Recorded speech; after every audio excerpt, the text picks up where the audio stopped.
en el horario de prácticos, y el recuperatorio es en exactas. Aula 13, la comisión 1 y aula, a la mañana, y aula 12, la comisión 2 a la tarde, y los integradores son el jueves de la semana que viene en el aula 12 como estamos siempre. ¿Está claro? Digo porque hicimos ampliación de cuatrimestre y tuvimos que cambiar las aulas porque justo esas semanas está en mesa de exámenes. Si está claro, empiezo. Comparto. ¿Están de acuerdo?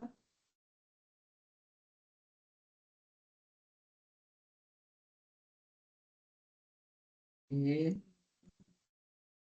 Sí, profe, buen día. Buen día. Ahí, ¿lo ven? Las pasé así, me parecía más ordenado, si no tenía que meterme en el aula. Bueno, empezamos Sí, con... ahí se ven. Ahí se ve. Yo la digo y ustedes me dicen la opción. ¿Quieren? Dice, usted participa en un RCP, de animación cardiopulmonar, o resucitación, como le quieran llamar. Y el médico le pide que lo asista en una intubación, o sea, colocación de un tubo dentro de la tráquea, un tubo endotraqueal. ¿A cuál de los siguientes órganos pertenece la epiglotis? ¿Tuvieron dudas con esa? ¿Cuáles? ¿Con qué la relacionan a la epiglotis? La laringe. Es La laringe, sí. Epi significa sobre la lengua, porque si ustedes deprimen la lengua se ve el cartílago, es un cartílago en la epiglotis, que es el que tapa la laringe como una puertita cuando uno traga, para evitar la broncoaspiración. Y pertenece a la laringe, la epiglotis, no a la orofaringe. Si bien la orofaringe ustedes la pueden ver en la parte posterior de la cavidad bucal, ¿cierto? A través del istmo de las fauces, pero no pertenece, pertenece a la laringe. Y tampoco a la tráquea, porque la tráquea está debajo de la laringe. ¿Está claro ahí? ¿O quieren hacer alguna pregunta? ¿Relacionarlo con algo? ¿Con qué sistema lo relacionan? Relacionan la laringe. Respiratorio. Respiratorio. Sin miedo, díganlo, porque estamos repasando. Respiratorio. Está por delante del, digamos, por delante de la faringe, ¿no? Y la faringe se comunica con el esófago. La hipofaringe con el esófago por atrás y con la laringe por delante, ¿sí? Después, en la 2, según su respuesta a la pregunta anterior, ¿cuál de los siguientes tejidos especializados, el tejido conectivo, caracterizado por rigidez y flexibilidad, le da consistencia a la estructura seleccionada? Y eso es el tejido cartilaginoso. Es un tejido firme, pero es flexible, a diferencia del óseo, que es más rígido. El cartilaginoso es duro y le permite a la vía aérea, porque todo el tracto de conducción de la laringe y tráquea y bronquios en sus primeras ramificaciones están formados por cartílago para evitar que se colapsen, o sea, se cierren durante la inspiración. Los mantiene abiertos. Esa es la función del cartílago, mantener abierta el tubo, porque si no, cuando nosotros inspiramos,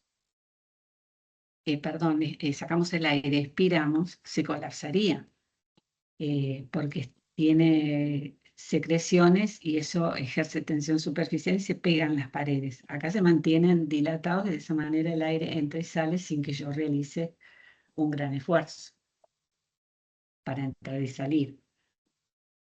Entonces ese tejido cartilaginoso.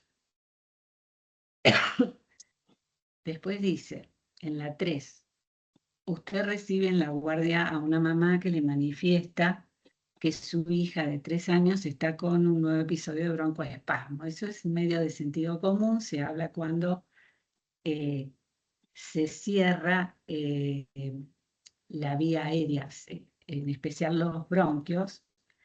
Eso es lo que quiere decir el broncoespasmo, como que se lo relacionan más con la parte muscular, por eso dice espasmo. ¿Qué tipo de epitelio posee la mucosa de los bronquios? El epitelio que tiene el tracto respiratorio desde las cuerdas vocales hasta el comienzo de los bronquíolos es cilíndrico, Ciliado pseudoestratificado. pseudoestratificado con células caliciformes. Pseudoestratificado porque no está conformado por capas. Antes por ahí se puede interpretar así porque no todas las células cilíndricas llegan a la luz del bronquio o de la tráquea. Entonces por eso se dice pseudoestratificado, pues si lo ven parece que tuviera muchas capas, pero tiene una sola, nada más que no todas las células llegan hacia la luz. Células caliciformes, acuérdense que son células secretoras de moco. Todas las mucosas suelen tener células caliciformes que se llaman así porque se parecen a un cáliz, a una copa del pura. Y cilias, que son las que barren el moco y los cuerpos extraños que por ahí pueden estar, o bacterias o partículas que pueden estar adosadas a ese moco. Es un mecanismo de defensa, digamos, de la mucosa, para evitar que sustancias extrañas lleguen al pulmón. Por eso es importante la cilia, que es una diferenciación de la membrana plasmática y que se mueve mucho como un remo y que en su centro tiene proteínas de citoesqueleto que le dan esa estructura, el citoesqueleto de la célula. Las cilias son las que son inhibidas por el cigarrillo. Hasta acá vamos. No es plano estratificado, acuérdense que el plano está en los lugares donde hay más roce eh, con elementos del ambiente, como en la piel, también lo tengo en el esófago, lo puedo tener en la boca, en la orofaringe, en la laringe, hasta las cuerdas vocales. Puedo tener un plano estratificado sin capa córnea. La capa córnea está solo en la piel, en la epidermis de la piel. ¿Estamos hasta ahí? Perfecto. ¿Quieren preguntar algo? Repasen un poco los epitelios, porque eso es la histología, lo microscópico, y se dio inicialmente de manera general y ahora lo aplicamos en cada órgano. Por eso es que insistimos por ahí con una pregunta de estas. La 4 dice, se le puede llamar broncoespasmo, se le suele llamar a la reducción de la luz de las vías aéreas, lo que les decía al principio, pequeñas, que es de los bronquiolos para abajo. Son más finitas y la estructura de los bronquios va cambiando. Va perdiendo el cartílago, se va engrosando la capa muscular y el epitelio se va haciendo cada vez más plano y pierde las cilias. Entonces ahí lo que predomina, sí, es el tono muscular y el cierre de la luz, que es lo que produce las sibilancias en una crisis asmática, por ejemplo, además de las secreciones también que se acumulan. Esa es la característica de la pared de los bronquíolos, que no tienen anillos cartilaginosos incompletos como sí los tiene la tráquea. Esa es la incorrecta. Fíjense que incorrecta está en negrita para que tengan en cuenta que la que tenemos que seleccionar es la respuesta errada, o sea, la que está mal. ¿Sí? Eso siempre tenganlo en cuenta. Ahí me comí una pregunta, me parece. Bueno, después, la 5. Usted le coloca el oxímetro de pulso a la niña y mide su saturación 95%, valor normal, lo que indica un buen intercambio gaseoso. Entonces dice, ¿en qué estructura del parénquima pulmonar no se realiza intercambio gaseoso? La respiración externa, digamos, sería. Acuérdense que los intercambios se hacen en los capilares, en la parte vascular. Pero acá tenemos una parte respiratoria, que es una pared muy finita, pegada a un capilar. Se hace intercambio gaseoso en los alvéolos, en los sacos alveolares y también puede ser en el bronquiolo respiratorio, que es donde se empieza a formar los alvéolos, pero no en el terminal. En el terminal no se realiza intercambio gaseoso. ¿Estamos? Intercambio gaseoso es tomo oxígeno y cedo dióxido de carbono, ¿no? ¿Está claro eso? Profe, disculpe, buen día. Y buen día. ¿Cómo dijo lo de la parte de vascular? ¿Cómo lo relacionó? No lo escuché bien. Ah, cuando uno habla de intercambios, habla de el pasaje de sustancias a través de una membrana permeable o de una pared. Nosotros tenemos una respiración interna, que es que la mitocondria toma el oxígeno para de esta manera formar ATP. ¿Se acuerdan? En la célula. Esa es la respiración interna. La externa es la que elimina los desechos metabólicos como el CO2, la CO2, el dióxido de carbono, y toma el oxígeno para que la mitocondria la pueda seguir usando. Ese oxígeno y esa CO2 se tienen que intercambiar en algún lugar. Lo hacen a nivel de los capilares. Se toma el oxígeno a nivel de los capilares. Cuando la sangre circula por los capilares pulmonares, toman el oxígeno y cuando circulan por los capilares sistémicos, ceden el oxígeno, o sea, sale. No sé si se entiende. Sí, profe, se entiende bien. Eso es un Gracias. concepto fisiológico, pero ustedes por lo menos tienen que saber a dónde se hace. Siempre que se hable de intercambio entre el intravascular y el extracelular, es a nivel capilar. En el riñón es a nivel del glomérulo, que después hay una pregunta, porque el glomérulo está formado por capilares. Los capilares tienen poros y son de pared delgada. ¿Está claro? Por eso es que ahí se hace el intercambio. ¿Me siguen hasta acá? Sí. Bueno, sigamos. Por eso ustedes tienen que pensar que los bronquios se van ramificando, un montón de órdenes de ramificación, un montón, hasta que llegan a ser microscópicos, y la pared se va adelgazando cada vez más hasta que se forman los alvéolos, que ya tienen un epitelio plano, como el capilar. El epitelio del capilar es el endotelio y tiene apenas una membrana basal, o sea que son paredes sumamente finitas y porosas para que pase. Y bueno, el oxígeno y los gases ustedes tienen que saber que pasan directamente, no por los poros, porque son liposolubles, entonces atraviesan las membranas directamente, ¿eh? Bueno, en la 6 dice, usted forma parte del equipo de hematología y recibe a Germán que tiene un problema de coagulación. ¿Cuál de las siguientes proteínas plasmáticas interviene en la coagulación de la sangre? Creo que esto es una pregunta fácil para muchos de ustedes, calculo. ¿La albúmina con qué está relacionada? Es una proteína, como dice la clara del huevo, tiene algún. ¿Qué del plasma? ¿Qué efecto ejerce la albúmina adentro del plasma? Presiono. Exacto, ¿qué retiene? Agua, Ah, presión osmótica. Osmosis es el pasaje de agua a través de una membrana semipermeable.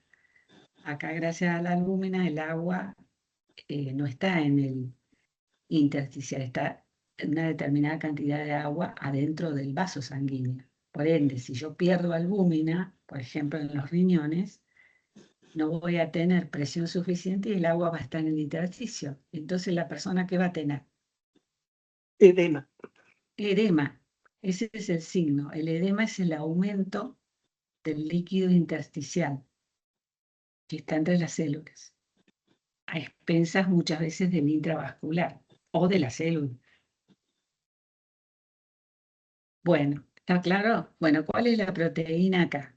La albúmina, presión osmótica. La transferrina, ¿qué hace? ¿Qué transporta? Transferrina. Dedúzcanlo. Fer. ¿De qué habla? Del Hierro. hierro. Es una globulina que transporta hierro. La gamma globulina, ¿qué hace? O inmunoglobulina también se llama. ¿Qué son? Anticuerpos. Anticuerpos, inmunidad, defensa. O sea que si ustedes no saben cuál es, por lo menos descarten. Descartamos albúmina, transferrina, gamma globulina. ¿Quién me queda? Fibrinógeno. El fibrinógeno, ¿qué se convierte en el coágulo? En fibrina. En fibrina, que es como una red blanca que atrapa las plaquetas y estabiliza en cierta medida, es algo que le da más seguridad al coágulo. ¿Eh? Bueno, ¿seguimos? José consulta a la guardia por disnea y tos. Está tratado por insuficiencia cardíaca e hipertensión arterial. En la radiografía de tórax se constata cardiomegalia, o sea, corazón aumentado de tamaño y edema pulmonar. ¿Cuál de las siguientes cámaras cardíacas se comunica con las venas pulmonares? ¿O con cuál se comunican las venas pulmonares? ¿Con qué cámara cardíaca? ¿A dónde desembocan? Es Con la lleva aurícula ¿Con la izquierda. aurícula izquierda? la aurícula izquierda. Exactamente, la aurícula izquierda. ¿Eh? Ahí se comunican. Entonces, si yo tengo un corazón que no se desagota bien porque se contrae poco, se estanca la sangre ahí y se va para atrás. Y eso me va a producir este síntoma del edema pulmonar, porque la sangre se estanca y empieza a salir hacia el intersticio. Eso es lo que tienen que entender, la íntima comunicación entre el corazón y el pulmón, porque está conectado por vasos. Dentro de ellos las venas pulmonares, que traen sangre oxigenada o poco oxigenada. Las venas pulmonares, que vuelven a las Poco cavidades isquiales. oxigenada. La sangre sí, Las arterias pulmonares no llevan la sangre desoxigenada, doctora, sí, y las y venas después pulmonares. la sangre rica en oxígeno. Ahí está, ahora sí. Bueno, pero acuérdense siempre que las venas se comunican con las aurículas, no con los ventrículos. De los ventrículos salen las arterias, son elásticas, impulsan la sangre hacia afuera del corazón. En cambio, las venas traen la sangre al corazón y desembocan en las aurículas, que son cámaras delgadas que trabajan con baja presión. Y los ventrículos con presión más alta. Bueno, la 8 dice: en el consultorio de hematología reciben a Juana para un control de su problema inmunitario. ¿Cuál de las siguientes células sanguíneas es la principal efectora en la inmunidad celular? El otro día vimos algo de inmunidad que está medio flojito. Linfocito T era, ¿no? Exactamente. ¿Y el B con qué Yo me inmunidad acordé se porque lo había dicho en la clase anterior, anterior? lo estuvimos hablando. El linfocito B con qué inmunidad se relaciona. Una es la celular y la otra es la Plasmática. plasmática, humoral, la mediada por anticuerpos, o inmunoglobulinas o gamma globulinas, como le quieran llamar.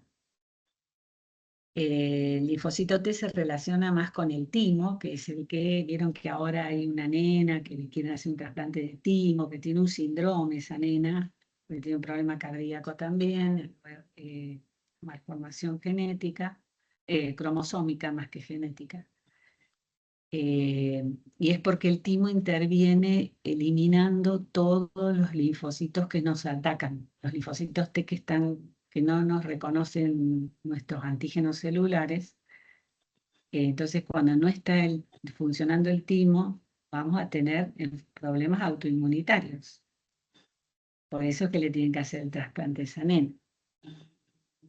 Yo no sabía que se hacía trasplante de timo, pero bueno, hoy en día la ciencia avanza. Sí.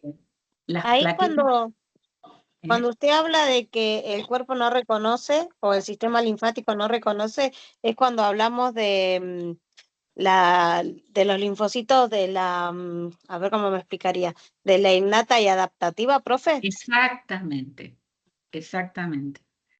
La La adaptativa. inmunidad innata es la que uno nace con ella. Y no Sí, solamente la forman las células sanguíneas, sino también nuestras barreras, la piel, las mucosas, El ácido digestivo.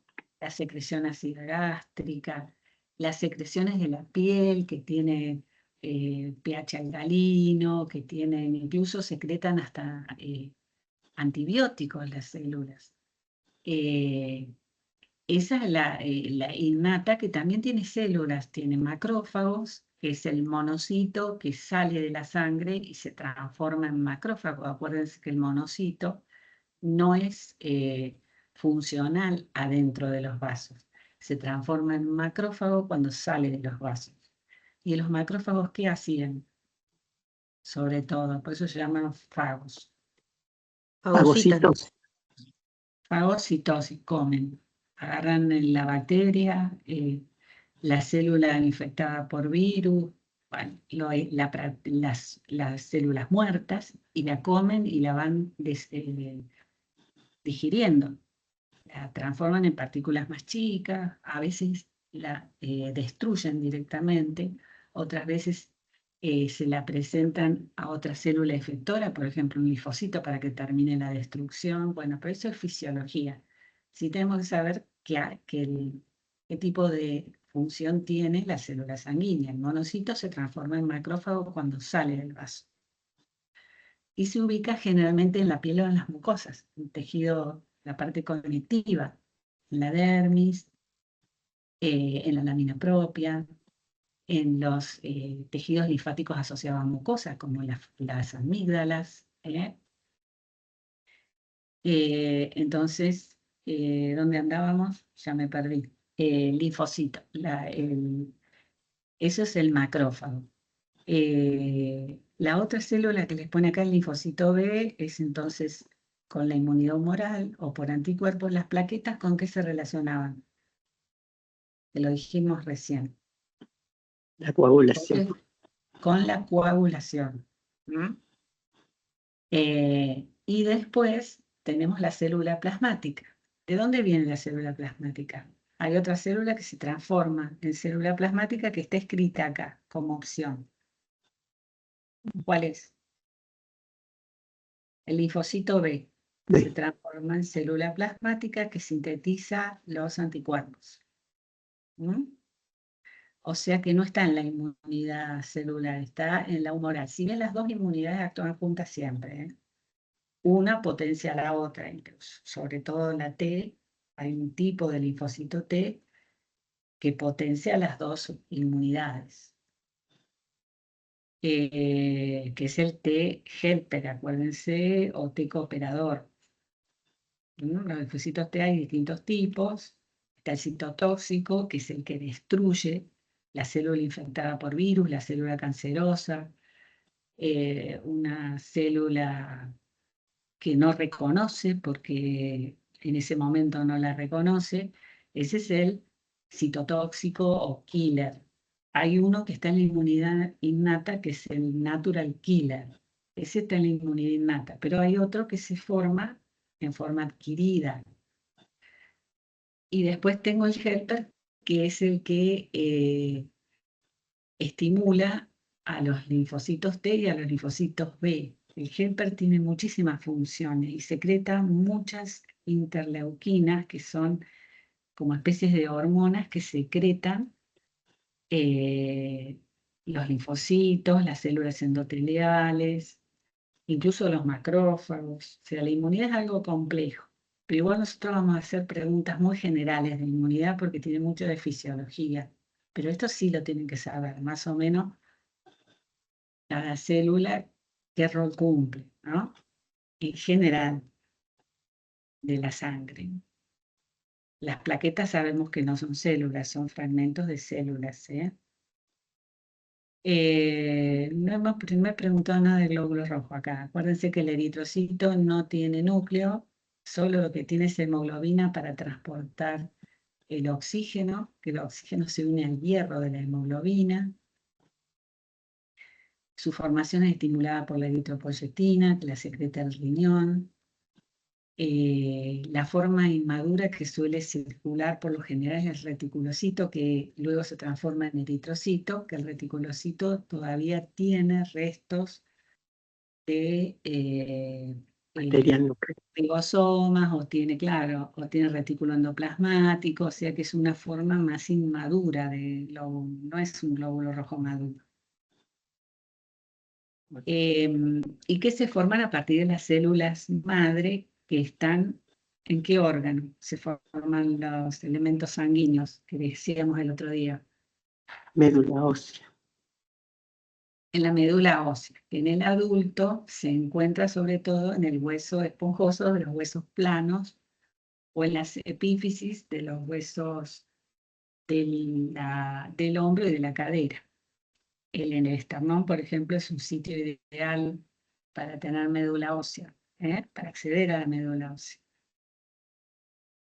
Bueno, dice acá, la médica hematóloga le comenta a Juana que según los análisis de laboratorio que le realizaron, tiene un descenso de inmunoglobulinas, o sea, de anticuerpos. ¿Cuál de las siguientes células sanguíneas sintetiza las inmunoglobulinas o anticuerpos? Bueno, lo dijimos recién. ¿Cuál era de todas estas? A ver Células si plasmáticas. Marianela sola se anima acá. Bueno, Era sería. Sí. Las células plasmáticas. Acuérdense que el linfocito B se transforma en célula plasmática, que sintetiza anticuerpos. Los granulocitos neutrófilos, ¿qué función cumplen? ¿Se acuerdan? Neutrófilos es por el colorante, por el color, digamos, con la tinción. ¿Qué hace también, además del monocito que se transforma en macrófago? ¿El neutrófilo qué hace? Fagocita. Come también, es el que va primero a comer una sustancia extraña, un antígeno, que ya dijimos, puede ser una célula muerta, puede ser una bacteria, una célula infectada por virus. Eso, el neutrófilo va primero, un cuerpo extraño, una espina, y cuando come muere rápidamente y es el que predomina en el pus que vemos en abscesos, en heridas. Bueno, seguimos. ¿Seguimos? La pregunta 10. Usted forma parte del consultorio de cardiología y recibe a Raúl que concurre para realizarse un ecocardiograma. Esta es fácil, la dijimos el otro día. ¿Cuál de las siguientes membranas forma el epicardio que forma parte de la pared del corazón? ¿Cuál era esta? Acuérdense que hay un pericardio La fibroso. visceral serosa. La Seroso. visceral Visceral. del pericardio seroso. No sé si la puse acá yo, porque lo hice rápido esto. Sí, la primera. No, me parece que me falta No, acá, no está. No está. Bueno, vamos a pónganle que sea esta. Visceral. Es visceral porque se pega a la víscera, en este caso el corazón. Visceral del pericardio seroso. El fibroso está por fuera, es bien duro, y es el seroso el que su hoja visceral que se pega al corazón forma la capa externa del corazón, que es el epicardio, por eso se llama epi, porque está afuera, solo. Después, en la 11 dice, el médico cardiólogo evalúa las cavidades cardíacas y las válvulas, esta media tramposa, que las comunican entre sí. Dice incorrecta. La incorrecta es la primera, porque ¿qué válvulas están formadas por 3 válvulas semilunares o sigmoideas que tienen forma de media luna? ¿Cuáles son las válvulas que tienen esa Las característica. pulmonares. La pulmonar y la aórtica. Claro, las válvulas de las dos arterias. La otra tiene valvas que son más triangulares, y que están tironeadas por las cuerdas tendinosas que se insertan en los músculos papilares del ventrículo. A su vez, esta comunica aurícula con ventrículo derecho, o sea que la incorrecta es la primera. Bueno, seguimos con la 12. Raúl trae un electro y se verifica un ritmo sinusal. Quiere decir que tiene la onda P, el electrocardiograma, porque la descarga se produce en el nodo sinoauricular. Está normal. ¿Dónde se localiza este nodo? ¿En dónde? ¿En qué cámara? Aurícula derecha. Aurícula derecha. ¿Y la orejuela derecha dónde está? Tiene forma de oreja de perro. Sí, Está también en la aurícula. también. Claro, pero el nodo se ubica ahí cerca del tabique interauricular donde desemboca la vena cava superior. ¿Mm? Ahí está el nodo sinoauricular. Este es un tejido miocárdico especializado, que es donde se genera de manera automática el impulso que va a llevar a la contracción primero de las aurículas y después de los ventrículos. El tejido es miocárdico, pero es especializado. Eso es un concepto que se ha desarrollado últimamente. Antiguamente se creía que no tenía que ver con el tejido del músculo cardíaco, pero se ha visto que son células musculares especializadas, porque las células musculares también tienen excitabilidad y algunas tienen automatismo, por ejemplo, en el corazón, por ejemplo, en el músculo liso entérico. O sea, que se genera el impulso y la contracción de por sí sola, sin influencia, sin que la descarga la produzca el sistema nervioso. Si bien el sistema nervioso influye, porque los inerva, entonces aumenta o disminuye la frecuencia cardíaca según el mediador que se libere, pero en sí, si yo saco el corazón, sigue latiendo. Y se ha visto que el tubo digestivo también tiene esa función, ese automatismo, sobre todo el intestino. Perdón, Entonces, sí, el tema es que en la inervación entérica sea justamente entre simpático y parasimpático al revés. ¿Dónde sí, se ¿viste? originará eso? Ay, a mí me intriga muchísimo. Y viste que es así. Claro, es al revés porque aumenta el movimiento. Y Es al son revés. diferentes tejidos, pero también tiene que ver con el origen, los núcleos de las fibras nerviosas, ¿no? Los núcleos vagales. Los Ajá, núcleos vagos, ¿a dónde están? Supongo yo. Viste, en el tronco cerebral es todo un misterio eso. Claro, porque el mediador es el mismo, la acetilcolina. mm, Y la acetilcolina, fíjate vos que en el músculo estriado también estimula el músculo esquelético. Pero acá la acetilcolina está inervando un tejido especializado. Ojo, que no sea una cuestión de los canales de los marcapasos cardíacos. ajá. Pero es así. Por eso las catecolaminas son las hormonas del estrés y de la defensa, del huye, del miedo.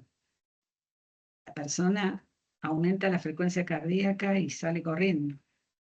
Entonces aumenta el flujo sanguíneo, pero también aumenta la liberación de acetilcolina a nivel muscular. Es todo unido. El cuerpo es así,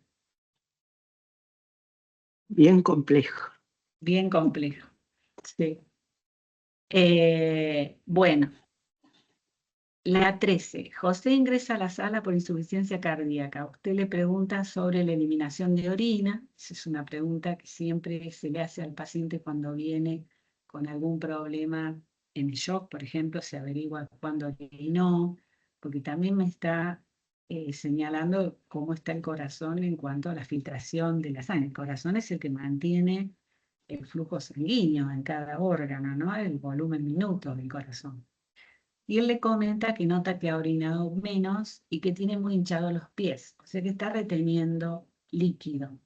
Y les pregunta a ustedes en qué estructura de la nefrona ¿Qué estructura de la nefrona pertenece al sistema vascular? Eso lo aclaramos el otro día. Y es el glomérulo, porque son capilares fenestrados, tienen poros grandes, tienen espacios entre las células de la cápsula de Bowman, pero la cápsula de Bowman es el inicio de la parte epitelial, digamos, no es donde se hace el filtro, es donde almacena el ultrafiltrado del plasma. O sea que acá la respuesta correcta es el glomérulo. Y la nefrona, acuérdense, es la unidad funcional del riñón. En el glomérulo se filtra, luego pasa al proximal, donde se reabsorbe la mayor parte de las cosas que se filtraron, y luego va por el asa de Henle y el túbulo contorneado distal y los colectores. Acuérdense que el proximal tiene también el ribete en cepillo en la membrana plasmática de la célula epitelial, porque realiza una reabsorción importante. ¿Qué otra epitelio de la mucosa tiene el ribete en cepillo? Es como un cepillo de dientes. Son microvellosidades. ¿El intestino? El intestino delgado, que su principal Delgado. función es la absorción. Es absorción, porque absorbe algo que no estaba en el cuerpo. En cambio, reabsorción es que yo absorbo algo que estaba y que se filtró y después se reabsorbe. Es el que en la celiaquía se aplana, ¿no? Exactamente, exactamente, por anticuerpos. Por anticuerpos, claro. Por anticuerpos que destruyen las células. Bueno, contra los antígenos de la membrana plasmática, ¿no? Sí, sí. Bueno, siguiendo con el caso de José, el edema de miembros inferiores podría ser ocasionado por un mecanismo compensador de la insuficiencia cardíaca que aumenta la reabsorción de sodio y de agua en el túbulo contorneado distal y colector de la nefrona. ¿Cómo se denomina esta hormona? ¿Cómo se llama? La que aumenta la Aldosterona. reabsorción. Es la aldosterona. ¿Qué glándula la secreta? Suprarrenal. La suprarrenal. Acuérdense que la suprarrenal, la tiroides, la hipófisis y la pineal son exclusivamente glándulas endocrinas. Eso es importante que lo sepamos. Solo secretan hormonas. La aldosterona. ¿Qué tipo de hormona es la aldosterona? ¿Una proteína, un esteroide que deriva del colesterol? Ay, me mataste. Deriva del colesterol. Bueno, la 15. Usted controla a Elsa, que está internada por una enfermedad autoinmune de la tiroides, señala la incorrecta con respecto a la glándula. Y acá es la incorrecta que se localiza en el mediastino. En sí, esta glándula está en la parte anterior del cuello. Pero después secreta T3 y T4, triodotironina, si le quieren le ponen la Y, y T4 es la tetraiodotironina. ¿Qué mineral tiene? La hormona tiroidea, a ver que no la contestes vos, Marianela. No. Trato de ¿Qué, no. qué mineral tiene? Si es iodotironina, ¿cuál es? ¿Están mudos o no están?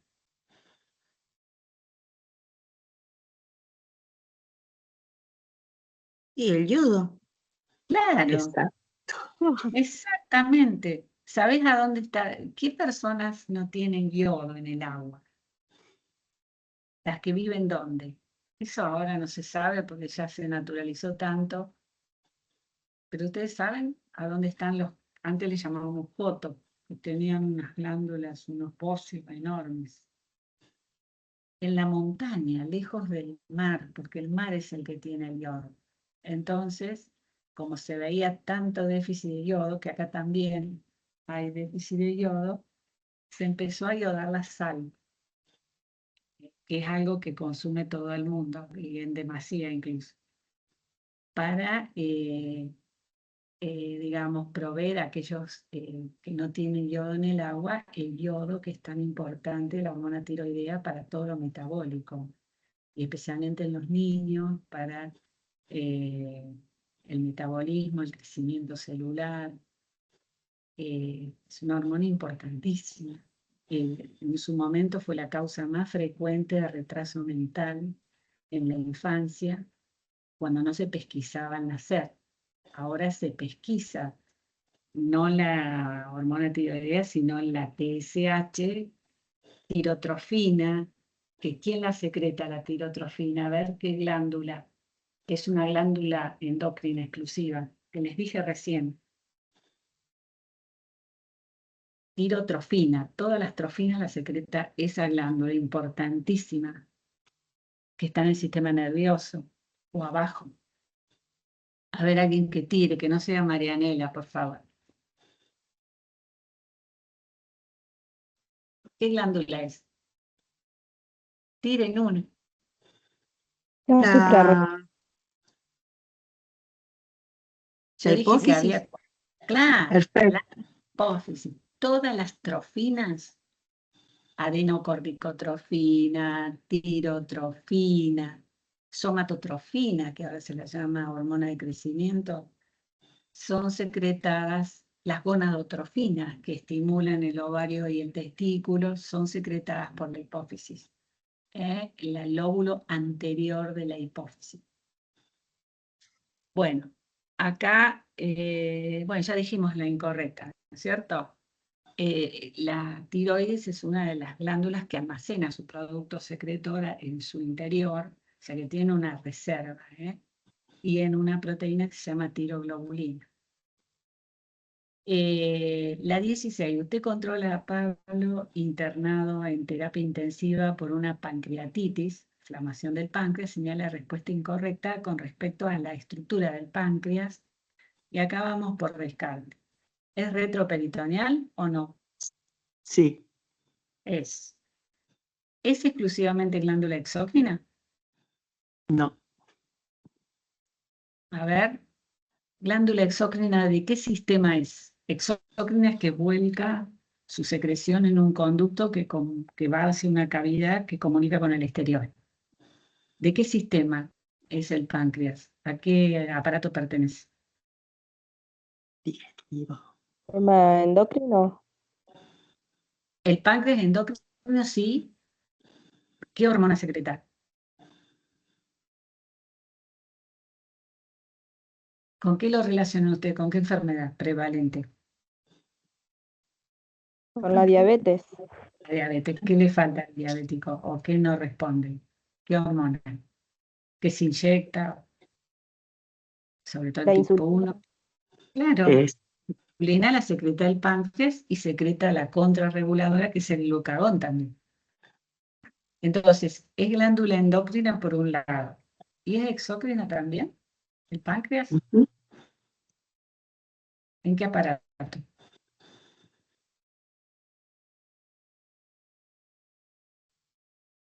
Es una de las glándulas anexas de qué aparato? Digestivo. Digestivo.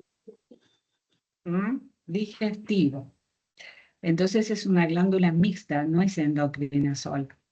Esa sería la, a ver, la incorrecta, porque acá dice es exclusivamente endocrina, exócrina. No, es mixta, porque también secreta insulina, glucagón. Es una glándula mixta, como dice la opción C. Y posee un conducto externo llamado Wilson que desemboca en la ampolla de váter. Es así, esa es correcta, que muchas veces desemboca junto con el conducto excretor de la vía hepática, que es el coledo, con la mayoría de las personas. Por eso, como pasa acá, le pasó un calculito del colédoco al Wilson y hizo la pancreatitis este paciente. Eso es muy común que pase.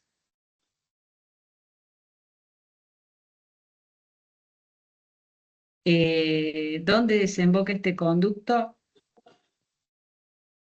En el ilio, duodeno. no en el duodeno. ¿Forma parte de qué intestino el duodeno? Delgado. Delgado. me falta una pregunta, no me acuerdo cuál. Usted le cambia la bolsa de colostomía a Laura, operada por cáncer de colon. ¿Cuál es la porción del colon que se relaciona con el intestino delgado? Acá, ¿cuál es? El ciego. El ciego. ¿Mm? Y lo ponen separado del ascendente. Antes lo considerábamos parte del ascendente. Ajá. Y la última, que me parece me falta una, que no recuerdo cuál es. Usted asiste a Pedro en el hogar de adultos mayores y le levanta la cabecera de la cama porque tiene una hernia de hiato esofágico. Hiato es hueco, o sea, por donde pasa el esófago. ¿Por qué atraviesa el esófago para ir y desembocar en el cardias del estómago? Por el Ese- diafragma. el Diafragma. ¿Qué otros vasos atraviesan el diafragma? El esófago, que es un órgano, ¿verdad? Del aparato digestivo. ¿Y quién más desemboca que atraviesa el diafragma? El- Dos vasos faringe. sanguíneos, aorta y venas cavas. ¿Eh? Bueno, hasta acá llegamos. Estudien y bueno, espero que todos aprueben. Profe, una consulta. Sí, ¿Más o menos cuántas preguntas va a tener el parcial? 20. Muchas gracias, profe. De nada, 60% se aprueba, que son 12. Sí, Baez. Sí, sí, Sí, gracias. ya te incluimos, no te hagas problema, Gastón. Ya se aclaró Ah, bueno. ya me Muchísimas dijo, gracias. Yo quería consultarle eso. Ariel me dijo ayer. Listo, listo. Muchas gracias, profe. No, no es nada. Bueno, me despido entonces. Si hay Bueno, más preguntas. ¿ya pasó el cumple? Muchas gracias por la clase. No, mañana. Bueno. Feliz cumple Muchas entonces. gracias, profe. Gracias, Chao, Chao, gracias. hasta luego. chao. Gracias, hasta Chao. luego. Que anden bien. Gracias. Chao, Marianela. Chao. Chao, chicos.